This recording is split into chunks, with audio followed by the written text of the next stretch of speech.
हरे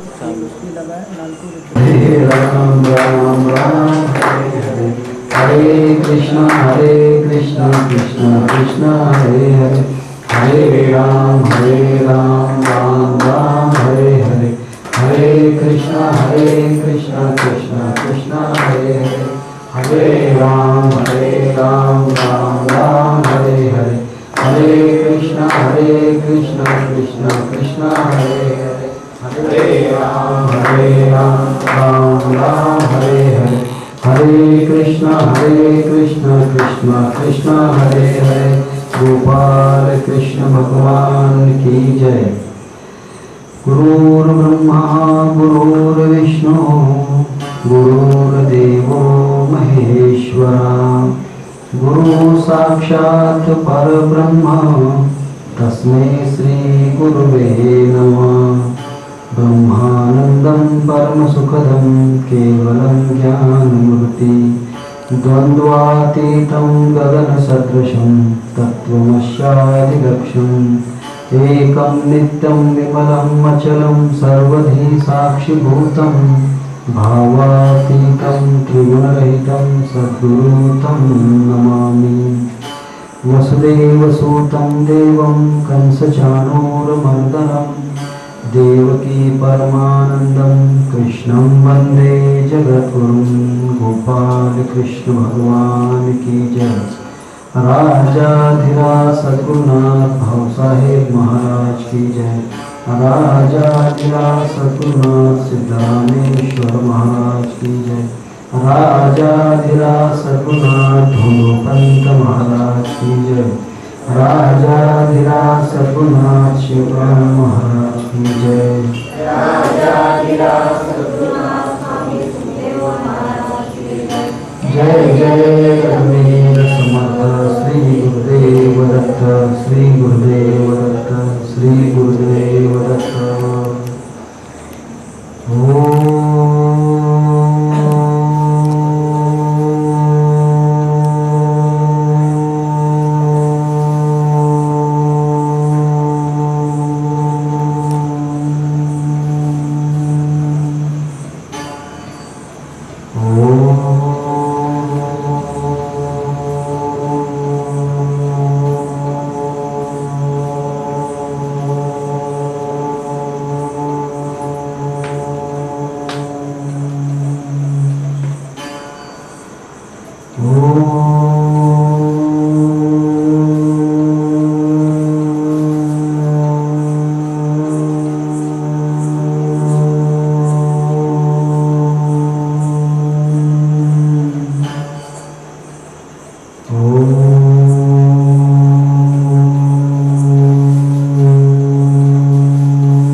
कल के दिन हमने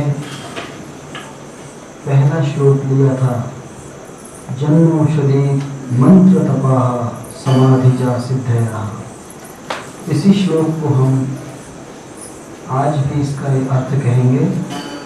विशिष्ट जन्म, दिव्य औषधि, भिन्न देवताओं के मंत्र और तप सामर्थ्य और समाधि, ये जो 5 सिद्धियां हैं, इस कारण मनुष्य जो होते हैं पूर्ण अवस्थाएं प्राप्त कर सकते हैं। मनुष्य पूर्ण अवस्था प्राप्त कर सकते हैं। कल के प्रवचन में हमने इस विषय में कहा था कि जो भी पंछी होते हैं, जो पंछी होते हैं वो आकाश में उड़ने जानते हैं। तब ये आवश्यकता सिर्फ पंछियों को भीतर होती है, हंस के भीतर, गरुड़ के भीतर, मच्छरों के भीतर, परंतु मनुष्य के भीतर नहीं। मनुष्य के भीतर नहीं, परंतु जो मनुष्य है इस प्रकार की सिद्धता को प्राप्त करते हैं, तब वहाँ आकाश गमन की सिद्धि प्राप्त करता है। और यह आकाश गमन की सिद्धि, इस प्रकार अनंत सिद्धियां हैं। देखिए, जितनी भी सिद्धियां हैं ये पूर्ण संसार में रहती ही हैं, पूर्ण रहती हैं, परंतु मनुष्य इसको जानता नहीं है। हर सिद्धि किसी न किसी में रहती है। हिरणों के अंदर दौड़ना, पक्षियों के अंदर उड़ना, मछलियों को तैरना, ये सब सिद्धियां होती हैं, परंतु मनुष्य इन बातों को जानता नहीं है। इसीलिए मनुष्य इस साधना के पीछे कार्य करता है। दूसरा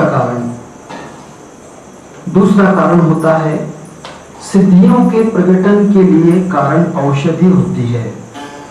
अगर औषधि का इस्तेमाल करेंगे तब भी हमें इस प्रकार की सिद्धताएं प्राप्त हो जाती हैं। औषधियों के कारण भी मनुष्य सिद्ध हो सकता है, परंतु कुछ औषधियां हैं, समस्त औषधियां ऐसी नहीं हैं।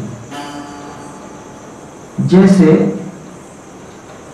कोई बीमारी है, उस बीमारी को अगर हम किसी रसायन के द्वारा उसे अच्छा करते हैं तब वहां औषधि, उसके लिए वो सिद्धता हो जाती है। इसके लिए एक जगह कहा है, विडंग तंदूल नाम का रसायन, विडंग तंदूल नाम का रसायन, उस रसायन से क्या होता है, विडंग तंदूल के रसायन से क्या होता है, उस रसायन के कारण मनुष्य को नए दांत आ जाते हैं, नए नाखून आ जाते हैं, नए बाल आ जाते हैं, और पूर्ण शरीर जो होता है कांतिमय हो जाता है। कोई भी प्रकार की अशक्तता नहीं रहती है। और इसके इस प्रकार की साधना से बहुत लोग सिद्धता प्राप्त करते हैं। इसी प्रकार अत्यंत गुण प्रकाशमान इससे प्रकट होते हैं। ये बात भी मैंने पहले कही थी कि सूर्य प्रकाश के भीतर जागने से, सूर्य प्रकाश जो होता है सुबह 6 से लेकर 7 बजे तक जागने से शरीर की अंग कांति अच्छी होती है। शरीर जो होता है उसके भीतर कोई बीमारियां नहीं आ सकती, ये बात कही थी मैंने। और इसलिए उसने कहा है कि मनुष्य को इसकी और सिद्धता होती है सूरज के कारण, कि दूर का दिखाई देने लगता है, दूर के आवाज सुनाई देते हैं। ये बातें मैंने कल दिन पहले प्रवचन में कही थी। इसके आगे तीसरी सिद्धि, पहली जो है बड़ी ही सिद्धताओं की अवस्था है, दूसरी औषधि है।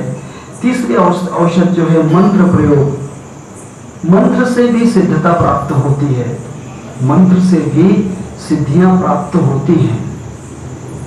अब मंत्र से किस प्रकार सिद्धियां प्राप्त होती हैं? किसी मंत्र योग से प्राप्त होने वाली तीसरे प्रकार की सिद्धियां हैं।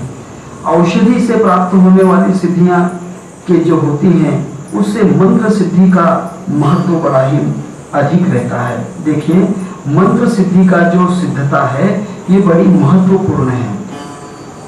अगर हम किसी दवाई का इस्तेमाल करते हैं सिद्धता के लिए, तब वो दवाई नहीं मिलती है, तब हमारा कोई उपयोग नहीं होता, परंतु मंत्र जो होता है उसी वक्त उसका उपयोग हो सकता है। मंत्र का उसी वक्त उपयोग बड़ा ही काम देता है। और इसी कारण उन्होंने कहा है, इस कारण मंत्र सिद्धि है।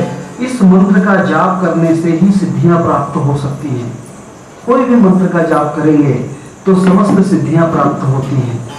अगर आप चाहते हैं तो राम कृष्ण हरि राम कृष्ण हरि राम कृष्ण हरि, या फिर विठ्ठल विठ्ठल विठ्ठल, ओम नमो भगवते वासुदेवाय, ओम नमो भगवते वासुदेवाय, इस प्रकार के मंत्र का जाप करने से एक बात है, मंत्र का जाप कितने दिन तक करते रहना चाहिए?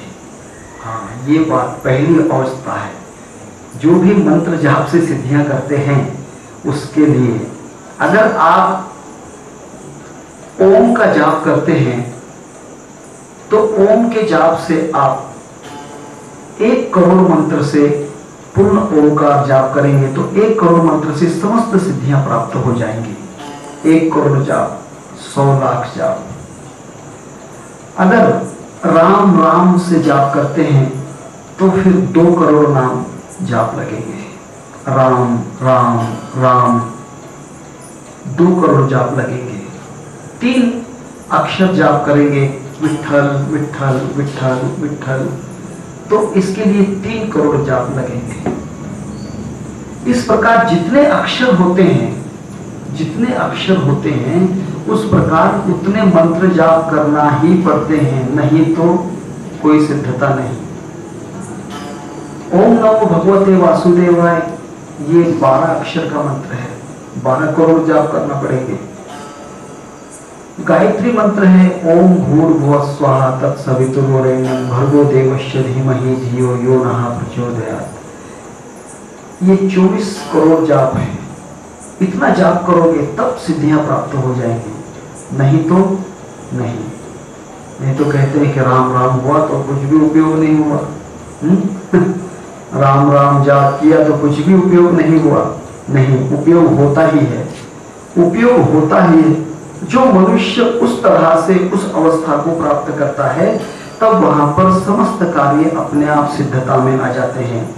इसके लिए उसने कहा है मंत्र का उपयोग करने से, मंत्र का जाप करने से और मंत्रों का पुरस्चरण करने से हमेशा सिद्धताएं प्राप्त होती हैं। इसमें कोई भी शंका नहीं, कोई भी बिल्कुल मिथ्या नहीं है, ये बिल्कुल सत्य है। अभी आप जाप करते हैं, जो भी मंत्र का जाप करोगे उस मंत्र के जाप से उतने करोड़ जाप करना पड़ेंगे, तब आपको सिद्धता प्राप्त हो जाएंगी। ये बात है। इसीलिए मंत्र में जितने अक्षर हैं उतने जाप करने से, पुरस्चरण से जब संख्या प्राप्त होती है। मंत्र के जितने अक्षर हैं उतने मंत्र के पुरस्चरण से, बार बार उच्चार करने से उसकी सिद्धता होती है। उस प्रकार मंत्र सिद्ध करने वाले जो इच्छा करते हैं उसके नियम भी पालना पड़ते हैं। नियम बिना कुछ नहीं, बिल्कुल नियम के बिना कुछ भी साधना नहीं होती है। नित्य नेम करोगे तो बिल्कुल अपने आप देवी देवता समस्त प्रकट हो जाएंगे। नियम से नहीं करोगे तो देवी देवता कोई भी प्राप्ति नहीं होगी। इसलिए उसने कहा है कि नियम पालन करना पड़ते हैं और उसका आचरण संयम पालना पड़ता है। आचरण और संयम।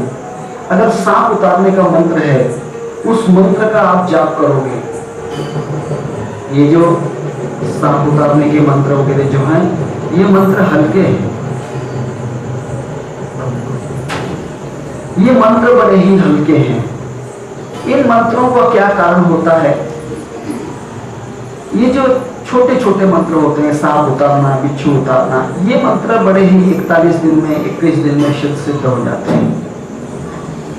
दूसरी बात, ये मंत्र काम चलाऊ रहते हैं, हमेशा काम नहीं करते। काम जब तक चलेगा चलेगा, नहीं तो गए। और पहली बात, ये मंत्र जो होते हैं सांप, बिच्छू, भूत, प्रेत, ये जो मंत्र होते हैं, इसे हर ग्रहण के वक्त इसका जाप करते रहना पड़ता है। हर ग्रहण काल में इसका जाप करते रहना पड़ता है, नहीं तो मंत्र सिद्धता में नष्ट हो जाते हैं। इसलिए ये जो मंत्र हैं बिल्कुल हल्के मंत्र हैं, परंतु जो वेदों के मंत्र, पुराणों के मंत्र, ये मंत्र बड़े ही करोड़ों के मंत्र जाप करने वाले हैं। तब इस अवस्था के अंदर एक बात है, अत्यंत संयम पालन करना पड़ते हैं। उसके अर्थ प्रदान मंत्र का जाप करने से सिद्धता अपने आप और बहुत जल्दी प्राप्त हो जाती है। देखिए, मंत्र का अर्थ बिना अर्थ के मंत्र नहीं करना चाहिए, बिना अर्थ के मंत्र नहीं करना चाहिए। और ठीक है, कोई कोई मंत्र ऐसे होते हैं बीजाक्षर मंत्र, बीजाक्षर होते हैं, ओम कम खम घम जम झम झम, ये जो अक्षर मंत्र होते हैं, बीजाक्षर मंत्र होते हैं। इसके अंदर कोई भी आवश्यकता नहीं, फक्त मंत्र उच्चार करने से मंत्र की सिद्धता हो जाती है, मंत्र अपने आप सिद्धता हो जाती है। फिर इसके अंदर उसने कहा है ध्वनि प्रधान मंत्रों की सिद्धता। ध्वनि प्रधान मंत्र जो सिद्ध होते हैं, उस मंत्रों की सिद्धता मंत्र के हमेशा सिर्फ उच्चारण से प्राधान्य होता है। मंत्र के ध्वनि प्रधान मंत्र जो होते हैं, ध्वनि के मंत्र,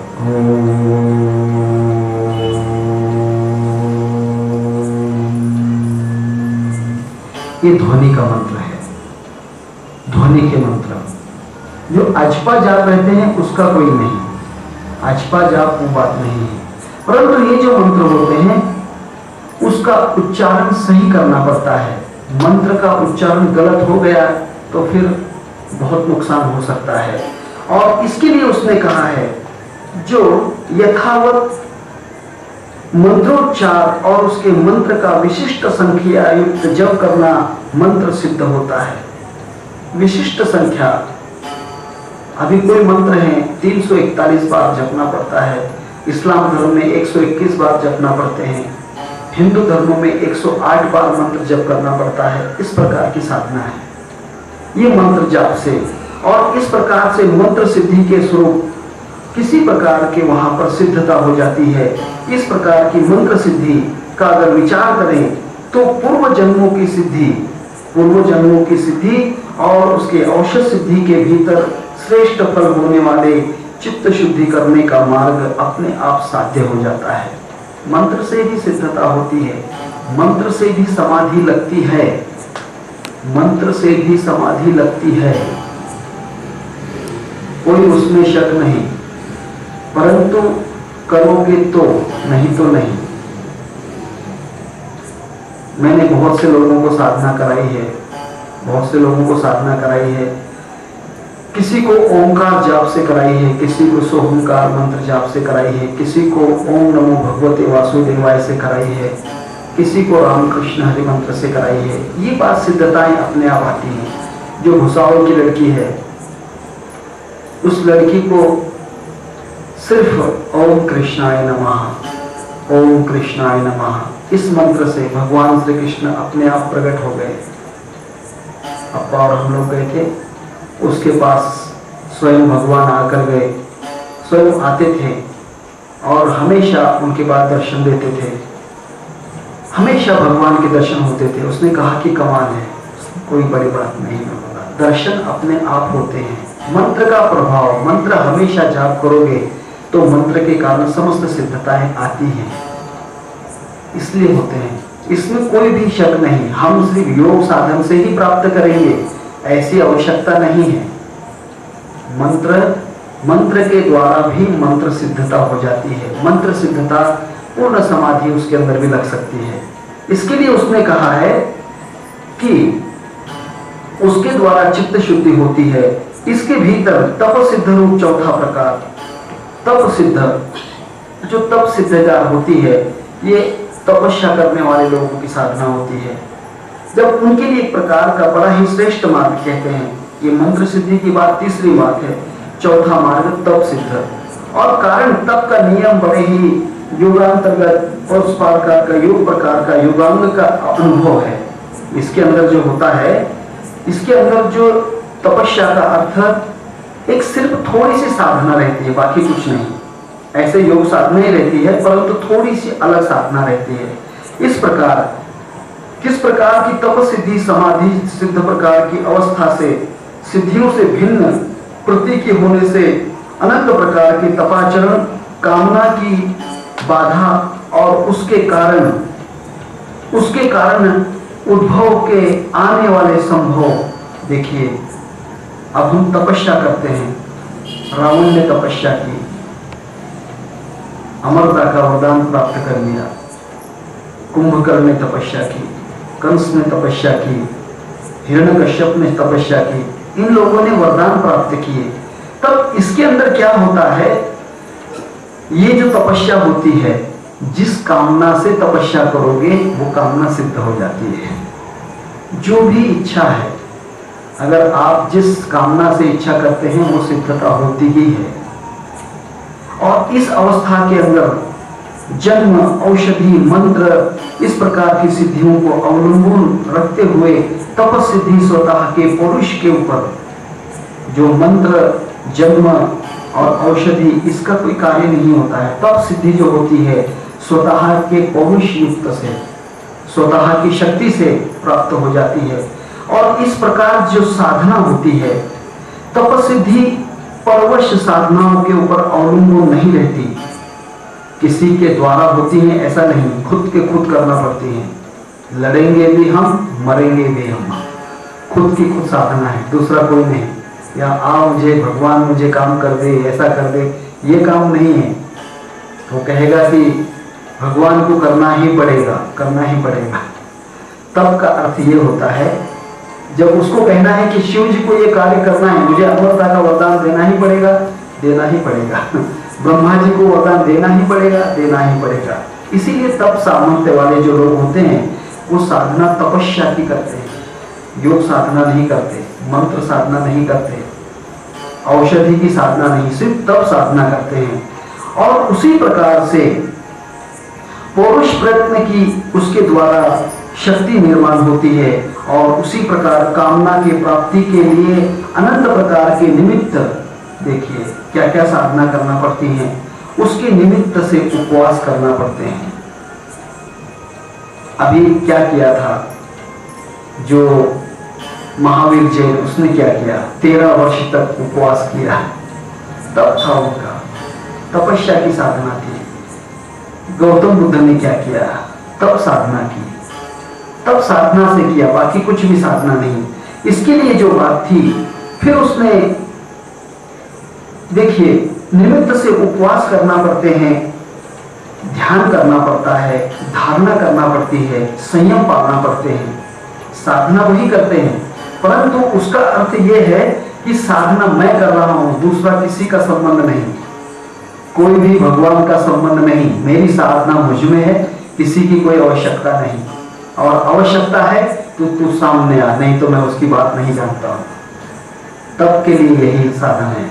यही उसने कहा है कि योगांत भूत साधनाओं के अनुष्ठान उसके लिए करना पड़ते हैं और उसके 2 प्रकार की बातों से, जन्म, औषधि और मंत्र, इन प्रकार से सिद्धता होने वाली तपसिद्धि श्रेष्ठ रहती है। और इस प्रकार के काम क्रोध आदि के उत्पन्न होने वाले समाधि सिद्धियों के कर्म जो होते हैं हल्के, 2 प्रकार की तपस्या होती है। एक जो होते हैं जो तपस्या की साधना अर्थात भगवान की प्राप्ति के लिए बहुत अच्छी साधना है, परंतु जिसके कारण मनुष्य सोचता है कि नहीं मैं इसकी मैं साधना करूंगा परंतु ये ब्रह्मा को प्राप्त करूंगा, ओम ब्रह्मणे नमः, ओम चैतन्य ब्रह्मणे नमः, दूसरा कुछ नहीं। तब ये भगवान को प्राप्त करते हैं तो उसके साधना को प्राप्त करने के लिए। परंतु कुछ साधना जो तपस्या होती है सिर्फ एक काम करते हैं, उनका कार्य एक ही रहता है कि भगवान प्राप्ति के लिए। तब 2 प्रकार की तपस्या होती है। इस प्रकार 5वां जो होता है, 5वां एक साधन है समाधिज सिद्धि। ये 5वां प्रकार है, 5वां प्रकार है समाधिज सिद्धि। और इसके भीतर सब सिद्धियां अपने आप प्राप्त होती हैं, इसके भीतर समस्त सिद्धियां प्राप्त हो जाती हैं। किसी प्रकार की अर्वाचीन जो महत्व की पूर्ण अत्यंत होने वाली तपसिद्धि, उसको समाधि सिद्धि कहते हैं, समाधि सिद्धि कहते हैं। और उस प्रकार की अत्यंत होने वाली तपस्या के भीतर जो हमें अलग प्रकार का साधन तपस्या तप आचरण करना पड़ता है, उसको तपसिद्धि कैवल्य प्राप्ति के लिए वैराग्य के योगांगों से उसके भीतर रहते हैं। और रजोगुण तमोगुण उसका विवेक ख्याति से अत्यंत योग्य और योगियों के भीतर प्रकट होने वाले समाधि सिद्धियां हो जाती हैं।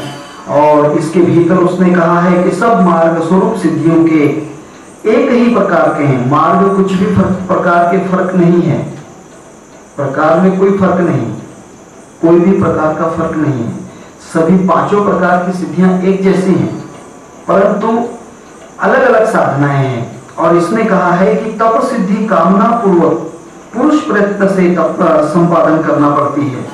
तप सिद्धि इस प्रकार की कामना पूर्वक ये कर्म करना है, इसके लिए ऐसा करना है, इस सिद्धता करने के लिए। और समाधि सिद्धि जो होती है निष्काम भावना से करते हैं। देखिए 2 प्रकार की तप सिद्धि जो होती है, तप सिद्धि जो साधना होती है, इसका कारण यह होता है कि किसी भगवान को प्रकट करने के लिए, हमारे काम करने के लिए। और दूसरी साधना जो होती है समाधि सिद्धि, वहां अपने आप को निष्काम योग कुछ भी प्राप्त न करने के लिए, भगवान की तपस्या के लिए करना है। और इस प्रकार की योगियों की सिद्धियां उसके पीछे दौड़ती हैं, समस्त सिद्धियां उसके पीछे दौड़ सकती हैं। जो भी मनुष्य इस सिद्धता के पीछे कार्य करता है वहां उसे समस्त सिद्धियां प्राप्त होती हैं। और इस प्रकार की तप सिद्धि जो कहते हैं, सूर्य के भीतर जो होते हैं, अगर सूरज जो होता है, सूरज की तरफ पीठ करो, सूरज की तरफ पीठ करो और दीवार की तरफ मुख करो, तो आपको क्या दिखेगा?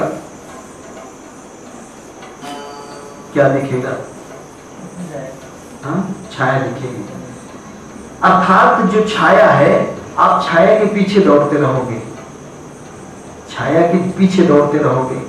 परंतु एक बात है, अगर आप सूरज की तरफ मुंह करोगे तब छाया आपके पीछे दौड़ती रहेगी। कारण सिद्धता है हमारा। अगर आप छाया के पीछे दौड़ना चाहते हो तब सूरज की तरफ मुंह पीट करके छाया की तरफ दौड़ते हो। परंतु जो कहते हैं कि नहीं नहीं, हमें ये झंझट नहीं करना है, मैं छाया को पीछे दौड़ाऊंगा, तब वो सूरज की तरफ मुंह करके चलते हैं। जब उसने ये बात कही है, इस प्रकार सूरज की तरफ पीठ करने से तपसिद्धि अपने आप प्राप्त नहीं होती है। सूरज की तरफ पीठ करने से तपसिद्धि के पीछे दौड़ना पड़ता है, ये तपसिद्धि कहते हैं। और जो समाधि सिद्धि है, ये आपके पीछे दौड़ती है। यही कारण है, कोई फर्क नहीं। तपसिद्धि का अर्थ ये होता है, तपसिद्धि जो होती है, आप पीछे दौड़ते हैं, ब्रह्मा के पीछे, शिव जी के पीछे, महाविष्णु के पीछे, ये आपको दौड़ना पड़ता है। परंतु अगर छाया को पीछे दौड़ा लो तो समस्त सिद्धियां आपके पीछे दौड़ती हैं, आपको कोई लेना देना नहीं है। और ये समाधि सिद्धि होती है। समाधि का अर्थ होता है कि महान श्रेष्ठ सिद्धि। और इस प्रकार के अत्यंत जो कार्य होते हैं, इस प्रकार के चमत्कार जो होते हैं, ये योगियों के लिए बड़े ही सिद्धि के सामर्थ्य, कैवल्य प्राप्ति के लिए वैराग्य पूर्ण समाधि साध्य करने से सिद्धियों के चमत्कार अपने आप प्राप्त होते हैं। कैवल्य प्राप्ति के लिए मार्ग करने से सिद्धियों के चमत्कार अपने आप प्राप्त होते हैं। एक बात ख्याल करना, समाधि ध्यान करने वाले के लिए सिद्धताएं, चमत्कार अपने आप प्राप्त होते हैं, पीछे नहीं दौड़ना पड़ता है। विभूति योग में कहा है, विभूति योग में क्या कहा है कि आप सिद्धियां प्राप्त कर लो, सिद्धियां प्राप्त करोगे, ये प्रकार करोगे, सूरज की तरफ देखोगे, कानों में उंगली करोगे, आंखों की तरफ देखोगे, जीभ की तरफ देखोगे, ये सिद्धियां आप पीछे दौड़ रहे हैं, सिद्धियों के पीछे। परंतु हमको कोई आवश्यकता नहीं है, मैं सिर्फ कैवल्य साक्षात्कार कर रहा हूं, सिद्धियां आपके पीछे दौड़ेंगी। यही प्रकार है समाधि के अंदर और तप के अंदर। समाधि सिद्धि सबसे बड़ी अपने आप प्राप्त होती है, सब सिद्धियां अपने आप प्राप्त होती हैं। थाईच बैसुरी सरा एक चित्त आवड़ी अनंत आरो। बस भगवान के ऊपर याद रखो, दूसरी बातों पर ख्याल नहीं देना है, कोई सिद्धि की प्राप्ति नहीं करना है, अपने आप सिद्धियां अपने आप आपको प्राप्त हो जाएंगी, कोई भी चिंता नहीं करना है। इसीलिए सबसे बड़ा निष्काम साधना है। और इसलिए उसने कहा है कि अपने आप सिद्धियां प्राप्त हो जाती हैं। योगियों के भीतर ईश्वर सिद्ध होने वाले अत्यंत अनिमादी ऐश्वर्य सिद्धि वहां पर प्रकट हो जाती है। अनिमा गरिमा ये सिद्धियां अगर आप उसके पीछे दौड़ोगे तब आपको, मैं तो बोलता हूं कि अगले जन्म में भी प्राप्त होती या नहीं होती, हाँ, अगले जन्म में भी प्राप्त होंगी या नहीं होंगी, सिद्धियों के पीछे दौड़ोगे तो। परंतु सिद्धि के पीछे नहीं दौड़ोगे तो सिद्धियां अपने आप पीछे दौड़ेंगी। यही चमत्कार है, यही चमत्कार है। इसीलिए उसने कहा है कि जो योगी होते हैं जन्मतः से सिद्ध सामर्थ्य संपन्न हो जाते हैं। कोई कोई योगी जो होते हैं जन्मतः, ज्ञानेश्वर महाराज बचपन से ही सिद्ध थे, मुक्ताबाई बचपन से सिद्ध थी, गजानन महाराज बचपन से ही सिद्ध थे, शिरडी के साईं बाबा बचपन से सिद्ध थे। ये जो होते हैं जन्मतः सिद्ध, जन्म सिद्ध। और कुछ सिद्धियां होती हैं कि हम उसको कोशिश करते रहते हैं, कोशिश करते हैं, तब जन्मतः प्राप्त होती हैं। और उस प्रकार की पांचों सिद्धियां अपने आप प्राप्त हो जाती हैं। ये जो पांचों सिद्धियां अपने आप प्राप्त हो जाती हैं, ये सिद्धियां औषधि के सेवन से और मंत्र सिद्ध से प्राप्त होने वाली सिद्धियां नहीं रहती। मंत्र सिद्धता से नहीं, तंत्र सिद्धता से नहीं, कोई जन्म, ये जो होती है जन्मतः सिद्धि प्राप्त हो जाती है। भगवान श्री कृष्ण को क्या सिद्धियां थी? भगवान श्री कृष्ण ने जितने चमत्कार किए, गुरु करने के पहले चमत्कार कर लिए। गुरु सांदीपनी उसने किया, श्री कृष्ण भगवान ने गुरु सांदीपनी किया, बलराम ने गुरु सांदीपनी किया। कब? 12वें साल के बाद। परंतु जन्मतः सिद्धि थी, झूले में थे, झूले के अंदर थे, वहां पर बाबर भट्ट आके गए, एक कमर में लात मारी, सीधे चले गए। हाँ, कमाल की छोटे छोटे बच्चे की सिद्धियां थी, इतनी सब सिद्धियां थी। ये जन्मतः सिद्धियां रहती हैं, ये भगवान की जन्मतः सिद्धियां रहती हैं। और ये सिद्धियां जो होती हैं सबको प्राप्त नहीं हो सकती। हम सब लोगों को ये सिद्धियां प्राप्त नहीं हो सकती। ये जो होते हैं पहले पुरुष जो होते हैं, पहले जन्मतः से, उसको ये सिद्धियां प्राप्त हो सकती हैं। और इसी प्रकार की सिद्धियां, अत्यंत सिद्धियां योगियों के भीतर जन्मतः अपने आप दृष्टि पड़ती हैं, योगियों के लिए अपने आप दृष्टि में प्राप्त हो जाती हैं। उनके भीतर प्राप्ति के लिए कोई भी योनि प्राप्त नहीं करना पड़ता है, कोई भी योनि की आवश्यकता नहीं। मुझे यही जन्म लेना चाहिए, ऐसा नहीं है। देखिए भगवान श्री कृष्ण ने क्या किया, भगवान महाविष्णु मतलब श्री कृष्ण, उसने क्या किया? मछली के स्वरूप में प्राप्त करे। मछली के अंदर उसने, विचार करो, सूअर के शरीर के अंदर प्राप्त की सिद्धि, कछुए के जन्म में सिद्धि प्राप्त की, बटुकेश्वर में वामन अवतार में सिद्धि प्राप्त कर दी। अत्यंत सब में सब सिद्धियां सब में प्राप्त थी, क्योंकि ये जन्मतः सिद्ध थे। और इस कारण जो होते हैं, इस प्रकार की सिद्धियां समस्त लोगों को प्राप्त नहीं हो पाती। और इसलिए उसने कहा है वैराग्य जन्मार्जित, वैराग्य के कारण, आवाज कम करो, वैराग्य के कारण सिद्धियों के अत्यंत जन्मतः से उत्पन्न होती हैं। पिछले जन्मों में तुम्हारे वैराग्य ठीक तरह से थे, तो अब तुम्हारी सिद्धियां अपने आप प्राप्त हो जाएंगी, अपने आप प्राप्त होती है। पूजा का जो वैराग्य था, इस कारण से उसको सिद्धियां प्राप्त हो रही हैं। पूर्ण वैराग्य दूसरों को क्यों नहीं प्राप्त होती? हम कहते हैं कि हमको क्यों नहीं होती प्राप्त?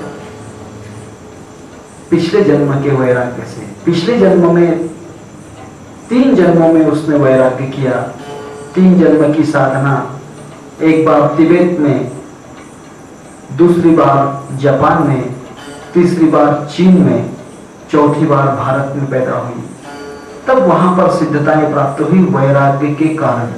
वैराग्य के बिना कोई भी सिद्धि प्राप्त होती नहीं। इसीलिए उसने कहा है वैराग्य पूर्व जन्मार्जित सिद्धियों के लिए फिर से अगले जन्म में फिर से सिद्धियां प्राप्त होती हैं। उसके लिए तप सिद्धि के रूपांतर समाधि सिद्धि अपने आप हो जाते हैं। समाधि सिद्धियों के पूर्ण रूपांतर अपने आप प्राप्त हो जाते हैं। उस लड़की को क्या करना पड़ा है? बस एक बार शक्तिपात कर दिया, उसकी साधना थी, साधना के बाद अपने आप पूर्ण अवस्था प्राप्त हो गई। उसकी साधना कितनी जल्दी पूर्ण हुई? हम कितने दिन साधना करते हैं फिर भी पूर्णता नहीं आती है, क्योंकि उतना पिछले जन्मों का कार्य नहीं है। अगर पिछले जन्मों का है तो उसी वक्त आसन कम हो जाते हैं, अपने आप समाधि अवस्था लग जाती है, धीरे धीरे पूर्ण अवस्थाएं आ जाती हैं। और इसी प्रकार उसने कहा है कि तप सिद्धि के रूपांतर समाधि सिद्धि अवस्था में अपने आप प्राप्त होते हैं। देखिए शुक सनकादि मुनि जन्मतः से पूर्ण विरक्त और महाज्ञानी थे, पूर्ण विरक्त थे, महाज्ञानी थे। और उसी अवस्था में जो वामदेव महाराज, वामदेव बहुत बड़े सिद्ध पुरुष थे। और प्रहलाद कितना छोटा बालक था। प्रहलाद कितना छोटा बालक, 8 वर्ष का बालक, सिद्धियां प्राप्त कैसी? इतनी प्रकार की सिद्धियां प्राप्त की उसने। प्रहलाद को इतनी सिद्धियां थी कि भगवान भी सोचता है कि कमाल की बात है, क्या क्या सिद्धियां थी उस बालक के लिए। प्रहलाद के लिए दुनिया भर की सब सिद्धियां प्राप्त थी। अग्नि में जलाए तो नहीं जला, सांपों के भीतर दंश कराए तो नहीं मरा, हाथियों के पीछे, घोड़े के पीछे, पहाड़ के नीचे फेंक दिया, समुद्र के भीतर डुबा दिया, कहीं भी कुछ भी उसका नुकसान नहीं हुआ। ये समस्त सिद्धियां जो होती हैं पिछले जन्मों के पूर्ण और उसके ही गर्भावस्था के प्राप्त ज्ञान के कारण अपने आप प्राप्त हो जाती हैं। कपिल मुनि जन्मतः सिद्ध पुरुष थे। कपिल मुनि किसके बेटे थे? कपिल मुनि किसके बेटे थे? कपिल मुनि किसके बेटे थे? सब सो गए। कपिल मुनि बेटा किसका था? सांख्य योग शास्त्र जिसमें लिखा है वो बेटा किसका था? भागवत में नहीं सुना है? बेटा नहीं, उसका कौन पिता है? उसकी माता कौन सी है? कौन सी माता? कदम ऋषि वहां उसका पुत्र था। कदम मुनि, क्योंकि कदम ऋषि बड़ा ही पूर्ण तपस्वी था, इसके कारण वहां कदम जो कपिल मुनि था बड़ा ही जन्मतः सिद्ध पूर्ण विख्यात होकर गया। क्योंकि कहते हैं बीज उस प्रकार से वृक्ष हो जाता है, जैसा बीज वैसे ही वृक्ष निर्माण होता है। अगर हम बबूल के बीज बोएंगे तो आम कहां से खा सकते हैं? हो नहीं सकता है। करनी करे कर कर क्यों पछताए, बीज बोए बबूल के तो आम कहां से खाए? आम नहीं खा सकते। इसलिए ये जो 5 प्रकार की सिद्धियां कही हैं, ये 5 प्रकार की सिद्धियां हैं। मंत्र सिद्धि बड़ी ही आसान है। ओम का जाप करो, 1 करोड़ जाप करो, पूर्ण सिद्धियां प्राप्त हो जाएंगी। राम का जाप करो, 2 करोड़ जाप करो, पूर्ण सिद्धियां प्राप्त हो जाएंगी। विठल का जाप करो, 3 करोड़ जाप करो, समस्त सिद्धियां प्राप्त हो जाएंगी। जो दूसरी सिद्धियां हैं राम कृष्ण हरि, 6 करोड़ जाप करो, समस्त सिद्धियां प्राप्त हो जाएंगी। 12 अक्षर का मंत्र है ओम नमो भगवते वासुदेवाय, 12 करोड़ का जाप करो, समस्त सिद्धियां प्राप्त हो जाएंगी। ये मंत्र सिद्धियां प्राप्त होती हैं बड़ी ही शुद्धता से, आसानी से। फक्त इतना संयम, नियम और अत्यंत मनुष्य नित्य नियम उसका जाप करते रहना चाहिए।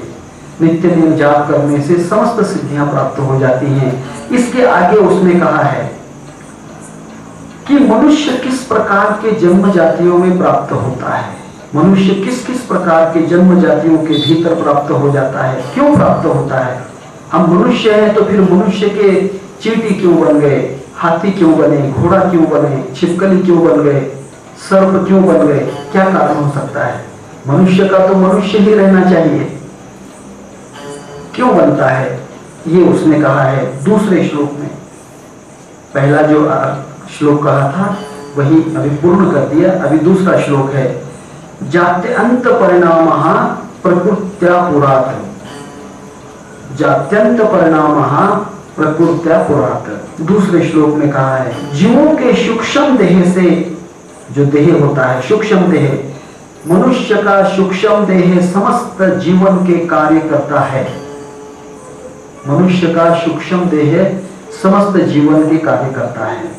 जीवों के सूक्ष्म देह के आश्रय से जाति का स्थूल देह अपने आप प्राप्त हो जाता है। अब ये हाड़ मांस का देह है, ये तो कभी भी प्राप्त हो जाएगा। आप घोड़े बनोगे तो घोड़े के शरीर में सूक्ष्म देह आ जाएगा। आपका शरीर देखिए इस प्रकार, जैसे आपकी बिजली है, ये पंखा है, पंखा जो कार्य करता है हवा देने का काम करता है। बिजली हवा नहीं देती, पंखा कार्य देता है। लाइट जो है प्रकाश का कार्य करता है। ट्यूबलाइट लाइट का प्रकाश देता है। जीरो लाइट का प्रकाश करता है। फ्रिज ठंडा वस्तु देता है। जो हीटर बड़ी गर्म हवा देता है। ये समस्त कार्य देखिए बिजली से ही कूलर चलता है, बिजली से ही फ्रिज चलता है, बिजली से ही पंखा चलता है, बिजली से लाइट चलती है। समस्त कार्य बिजली से चलते हैं। तब इसके अंदर जो बिजली का कार्य है, इसके अंदर जो स्थूल देह है, पंखा स्थूल देह है, लाइट का स्थूल देह है, tubelight, bulb, fridge, cooler, heater, ये सब चीजें जो है, टीवी, टेप रिकॉर्ड, कैमरा, ये समस्त चीजें जो हैं, ये समस्त चीजें जो हैं, ये हमारे स्थूल देह हैं। और इसके अंदर जो बिजली है, ये हमारे अंदर की पूर्ण शक्ति है, सूक्ष्म देह है।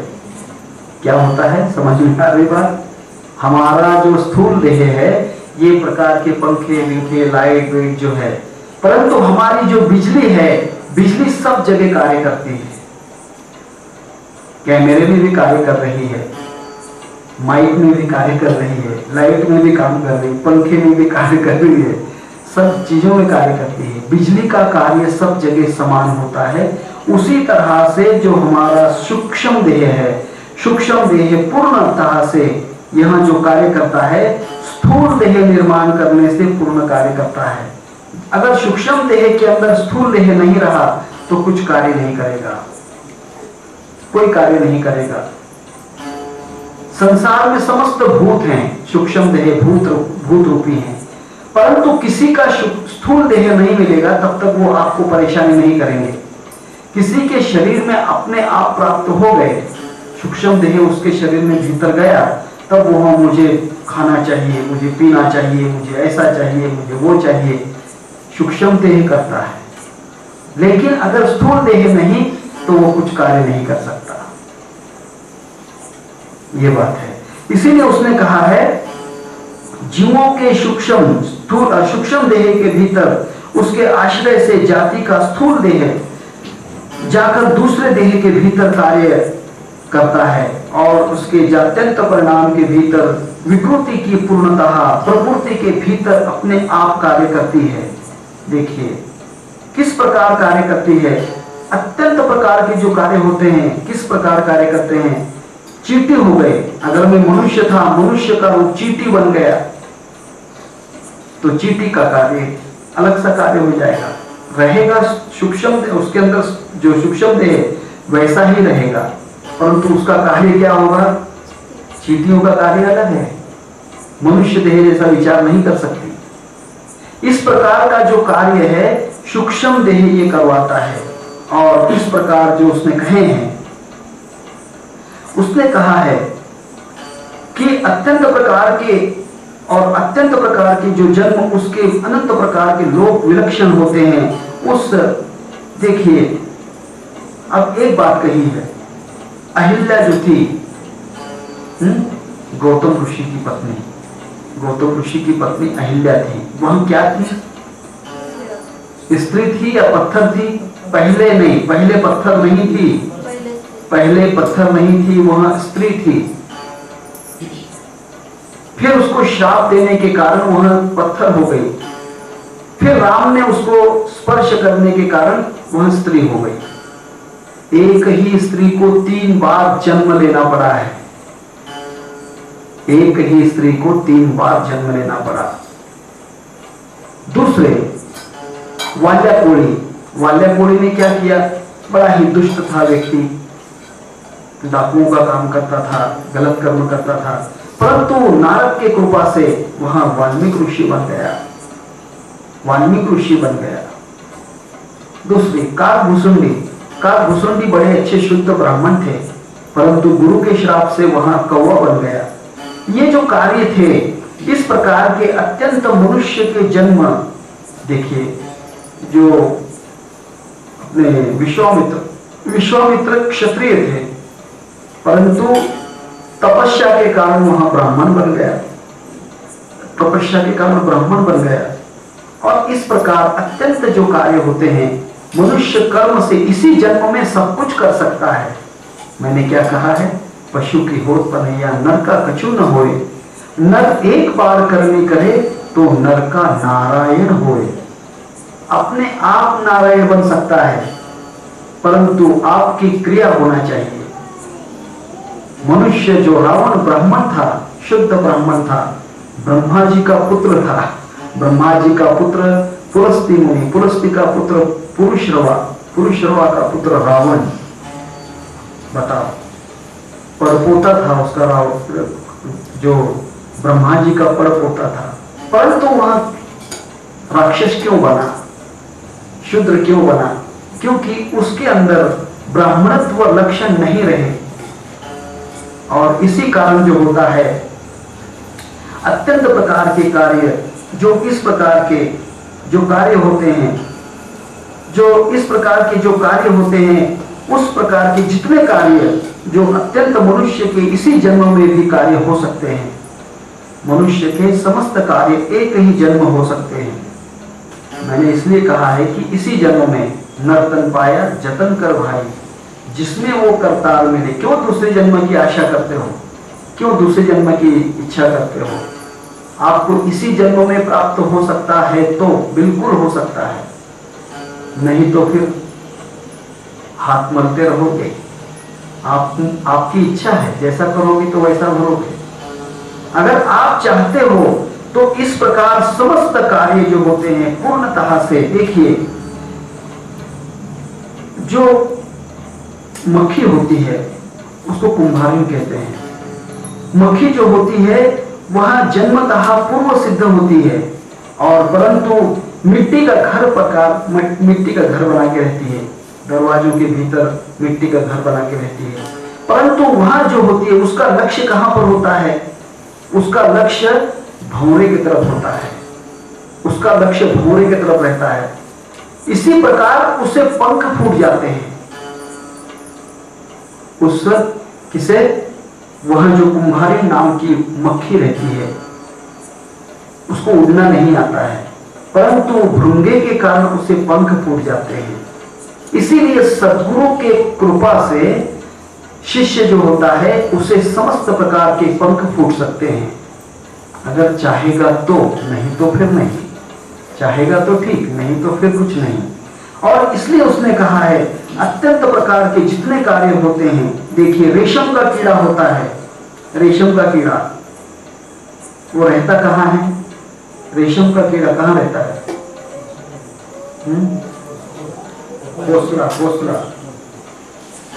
रेशम का कीड़ा घोंसले के अंदर रहता है, परंतु वो उसी के अंदर जैसे समाधि रखता है उसी प्रकार रहता है।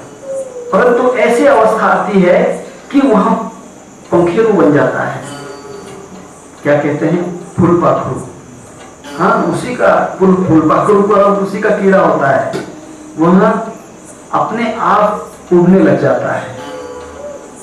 यही कारण होते हैं। जब वो इस अवस्था में रहता है, समाधि अवस्था में रहता है, तब वहां धीरे धीरे पूर्ण पंखेरु हो जाता है। अपने आप वो फूलपाखरू बन सकता है। बटरफ्लाई, बटरफ्लाई उसको कहते हैं। अपने आप वो उड़ सकता है अगर समाधि में रहोगे तो, नहीं तो नहीं। इसलिए उसने कहा है अब शरीर के अंदर 7 प्रकार की अवस्थाएं रहती हैं। शरीर में 7 प्रकार की अवस्थाएं हैं। मनुष्य की अवस्थाएं हैं, परंतु हमने गिनी नहीं। ये अवस्थाएं मोचते नहीं है, ख्याल करते नहीं है। देखिए 7 प्रकार की अवस्थाएं इस प्रकार उसने कही है। पहली शैशव अवस्था, छोटा बच्चा होता है शैशव। कितने दिन का? महीना, 2 महीने, 3 महीने, 6 महीने का बच्चा। उसके बाद में वो अवस्था हो जाती है, धीरे धीरे वह बाल्य हो जाता है। क्या होता है? बाल्य। बाल्य का मतलब जो घुटनों से चलता है बालक। पहले शैशव अवस्था रहती है, फिर घुटने से, उसके बाद में फिर बाल्य अवस्था, घुटने से चलने की अवस्था, फिर वहां किशोर अवस्था आती है। ये लड़का है समझो, किशोर अवस्था, धीरे धीरे थोड़ा बड़ा होते रहा है, किशोर अवस्था आ जाती है। इसके बाद में थोड़ा 12 वर्ष का हो जाता है, 12 वर्ष का हो जाता है, तब कौमार्य अवस्था, कौमार्य अवस्था। इसका अर्थ ये रहता है कि बचपन के अंदर कुमार अवस्था आ जाती है, परंतु यंगपना नहीं आता है, तरुणपना नहीं आता है, कुमार अवस्था आती है। उसके बाद में उसको तारुण्य अवस्था आ जाती है। तारुण्य अवस्था मतलब जवानी आ जाती है। उसके बाद में प्रौढ़ अवस्था, प्रौढ़ अवस्था, धीरे धीरे वहां समझदार होने लग जाता है। उसके बाद धीरे धीरे बाल सफेद होने लग जाते हैं। मनुष्य बुढ़ापे की तरफ चला जाता है। और इस प्रकार की जो अवस्थाएं रहती हैं, देखिए पहली शैशव अवस्था, दूसरी बाल्य अवस्था, तीसरी किशोर अवस्था, चौथी कौमार्य अवस्था, पांचवी तारुण्य अवस्था, छठी प्रौढ़ अवस्था और जो अत्यंत अवस्था रहती है उसका धीरे धीरे अर्धज्ञ उसका वार्धक्य धीरे धीरे बुढ़ापा आ जाता है और वहां मृत्यु प्राय हो जाता है। और यही अवस्था 7 प्रकार की अवस्थाएं होती हैं। इस प्रकार अत्यंत सूक्ष्मता से धीरे धीरे कार्य अपने आप चलते रहता है। मनुष्य के कुछ भी ख्याल में नहीं आता, मनुष्य के कुछ भी ख्याल में नहीं आता है, परंतु ये अवस्थाएं अपने आप चलते रहती हैं। और इस प्रकार ये इतना शरीर अपने आप कार्य करता है, फिर भी मनुष्य उसके अंदर विचार नहीं कर पाता, मनुष्य उस बात पर विचार नहीं कर पाता है। जब उसने इस बात का विचार किया है, देखिए उसने कहा है एक प्रकार कि जिस साधक के भीतर समाधि का थोड़ा बहुत अभ्यास किया जाता है, थोड़ा बहुत, ज्यादा नहीं करते, 1 घंटा करते हैं, कोई बड़ी बात नहीं, धीरे धीरे साधना करते हैं। जब साधना करते हुए समाधि का थोड़ा बहुत अभ्यास धीरे धीरे वहां पर बढ़ता है, फिर उसके विवेचन से उसके ख्याल में आता है कि अपने आप परिणाम के 2 मार्ग के अपने आप मार्ग हो जाते हैं। देखिए परिणाम किस प्रकार का हो जाता है, धीरे धीरे वो सोचता है कि कौन सा मार्ग मैं करूं, एक पिपीलिका मार्ग, एक पिपीलिका मार्ग, दूसरा जो होता है विहंगम मार्ग, मैं कौन से मार्ग से चलूं, ये सोचता है। इसीलिए मनुष्य धीरे धीरे साधना करने के लिए एक प्रकार का पिपीलिका मार्ग करता है, दूसरा विहंगम मार्ग।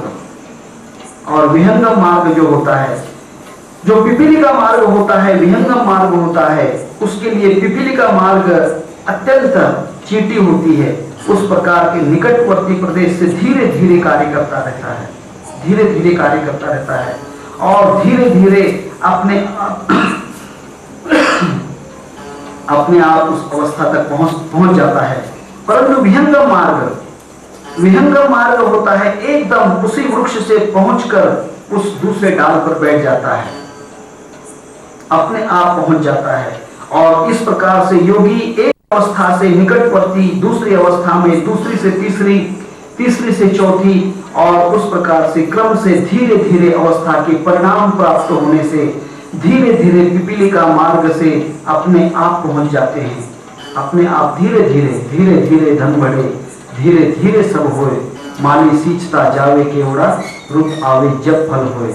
इसलिए कहा है कि दृढ़ भूमि योगियों की पूर्व लक्ष्य अवतार से मध्यंतरी की अत्यंत अवस्था पक्षियों के समान उस अवस्था को प्राप्त करती है। अर्थात जो भी मनुष्य धीरे धीरे मार्ग प्राप्त करता है और कोई जल्दी से मार्ग प्राप्त करता है, ये बात सोचना चाहिए कि हम कोई मार्ग धीरे धीरे प्राप्त करेंगे, हम धीरे धीरे मार्ग प्राप्त करेंगे, और कोई सोचते हैं कि मैं बहुत जल्दी मार्ग प्राप्त कर लूंगा, मैं बहुत जल्दी मार्ग प्राप्त कर लूंगा। इसलिए जो 2 सोचते हैं उस प्रकार उन्होंने कहा है कि जन्म के आने वाले अत्यंत जो लोग होते हैं, जन्म के भीतर आने वाले अत्यंत लोग होते हैं, उनके अत्यंत प्रकार से जो जन्म प्राप्ति होती है उसका दूसरा प्रकार, उसका पहला प्रकार सर्वसाधारण अपने आप प्राप्त होते रहता है, जो उसके अवस्था से जिस प्रकार की अवस्था है। देखिए कोई अवस्था किस प्रकार मनुष्य प्राप्ति करता है। अभी हम सोचते हैं कि हम तो बूढ़े हो गए, हमें तो कोई प्राप्ति नहीं। ये पूजा नाम की लड़की है, 12-13 साल की, 14 साल की लड़की थी, समस्त कार्य कर रही है, सिद्धता प्राप्त कर रही है, परंतु आप भी उसी मार्ग से जा रहे हैं, क्योंकि वो पंछियों के मार्ग से पहुंच रही है, विहंगम मार्ग से। आप जो है पिपीलिका मार्ग से पहुंच रहे हैं, आप उसी स्थान पर प्राप्त होगे और इनका भी वही मार्ग से है, कोई फर्क नहीं। एक देखिए सोचने वाली बात है। एक रेलगाड़ी है, रेलगाड़ी का फर्स्ट क्लास का डिब्बा, सेकंड क्लास का डिब्बा, एसी का डिब्बा और कोई क्लास 2 का डिब्बा, अभी थर्ड क्लास तो नहीं है, क्लास 2 का। ये 4 प्रकार के डिब्बे जो होते हैं, ये चारों प्रकार के डिब्बे जो होते हैं, क्या कोई अलग अलग स्टेशन पे पहुंचते हैं? सोचने वाली बात है। सभी सोचने की बात है, विचार करने की बात है। सभी एक ही स्टेशन पहुंचते हैं, सभी उसी स्टेशन पहुंचते हैं, परंतु कोई फर्स्ट क्लास के डब्बे में से उतरता है, कोई सेकंड क्लास के, कोई 2 टायर के, कोई एसी के, अनंत अनंत प्रकार के डब्बे होते हैं। उस प्रकार जो होते हैं, आप ये बात को सोचिए मत, बिल्कुल नहीं सोचना है कि मैं किस प्रकार, मेरी साधना नहीं चल रही है, इसकी साधना चल रही है, मेरी साधना तो बहुत कमजोर है। बिल्कुल कमजोर नहीं है। आप 2 टायर के डब्बे होंगे तो भी इसमें कोई फर्क नहीं, वो डिब्बा वहीं पहुंचेगा, उसी स्टेशन पे पहुंचेगा, जो फर्स्ट क्लास का डिब्बा है वहीं पर पहुंचेगा। कोई भी फर्क नहीं, बिल्कुल फर्क करना नहीं है। नहीं तो आप कहेंगे साधना में मुझे बहुत पीछे रहना पड़ रहा है, मुझे तो कोई चमत्कार नहीं आता है। यही कारण जो होता है, बड़े बड़े साधक साधनाएं छोड़ देते हैं, बड़े बड़े साधक साधनाएं छोड़ देते हैं। इसी कारण, इसीलिए मैं कहता हूं कि कोई भी साधक अपने दृष्टांत को, जो मेरा अनुभव है, अपना अनुभव किसी को नहीं कहना चाहिए, अपना अनुभव किसी को नहीं कहना चाहिए। सिर्फ गुरु से कह सकते हो, गुरु से कह सकते हो, दूसरों से नहीं कहना चाहिए। क्योंकि कहने से क्या होता है, दूसरे को ऐसा लगता है कि मेरी तो वो साधना आई नहीं, मैं तो बहुत कमजोर हूं, मेरी तो साधना आई नहीं। यही कारण होता है। समस्त जो साधक होते हैं, उनकी साधना उनके पास रहे। कोई फर्स्ट क्लास के डिब्बे में है, कोई एसी के डिब्बे में है, कोई 3rd क्लास के डिब्बे में है, कोई 2 टायर के डिब्बे में है। इसलिए अपने अपने मार्ग से चलते हैं।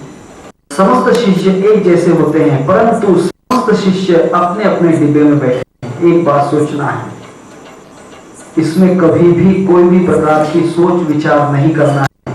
ये बात पूर्णतः से सिद्धता है। और इसके लिए उसने कहा है, अत्यंत लोग जो होते हैं, इस प्रकार के जो लोग होते हैं, इस समस्त विषयों का विचार करते हैं। और इसलिए उसने कहा है कि कोई प्रकार के कार्य, उपादान कार्य करने से, प्रकृति के कार्य करने से प्रकृति में विकृति होती है। अभी देखिए, धीरे धीरे ध्यान करते हैं। अब धीरे धीरे आप ध्यान करते हैं, समझो आप 20 वर्ष के जवान होंगे तो आप 12 साल तक साधना करेंगे, 32 वर्ष लग जाएंगे आपको, 32 वर्ष तक साधना करेंगे। तो 32 वर्ष तो साधना है, जबकि साधना में और आपकी साधना में कोई फर्क नहीं रहेगा क्या? विचार करो। आपकी 32 साल की उम्र है तो आपकी जवानी 20 साल के जैसे रहेगी क्या? नहीं, ऐसा हो ही नहीं सकता है। 20 साल की जवानी आप पर नहीं रहेगी। इसलिए 12 साल का आपको बुढ़ापा रहता है। 12 साल का बुढ़ापा, यही वजह से आपकी साधना थोड़ी कमजोर होती है। देखिए, दूसरे साधक होते हैं जो साधना करते हैं, वो साधक जो विचार साधना करते हैं, वो 20 साल, 15 साल, 16 साल, 25 साल के रहते हैं। कोई साधना 25 साल से लेकर 70 वर्ष तक की उम्र की साधना करते हैं, 70 वर्ष तक साधना करते हैं। वो कहते हैं मुझे तो अनुभव ही नहीं आ रहा। अरे बाबा, एक बात, अनुभव आएगा ही, बिल्कुल आएगा। सिर्फ आप कौन सी अवस्था में बैठे हो, जर्जर अवस्था के अंदर, कि तारुण्य अवस्था के अंदर, कि कुमार अवस्था में, कि शिशु अवस्था में, कि बाल्य अवस्था में, ये सोचो। ये सोचने के बिना इसका कोई उपाय नहीं होता। यही अवस्था है। और जो अभी 13 साल की लड़की है, 13-14 साल की लड़की है, साधना कर रही है, उसकी तारुण्य अवस्था है, तारुण्य अवस्था में नहीं, कुमार अवस्था है। ये उसकी साधना उसकी उम्र के हिसाब से है। अगर हम 60 साल की उम्र के लोग हैं, वो कहते हैं कि हमें क्यों नहीं हो रहा चमत्कार, ये बहुत बड़ी बात है, विचार की बात है। इसीलिए जो साधना है, कोई साधना में भेद नहीं होता। कोई प्रकार के कार्य उपादान करने की प्रकृति और इसका कार्य प्रकृति की विकृति होती है, उसके भीतर अत्यंत कार्य होते हैं।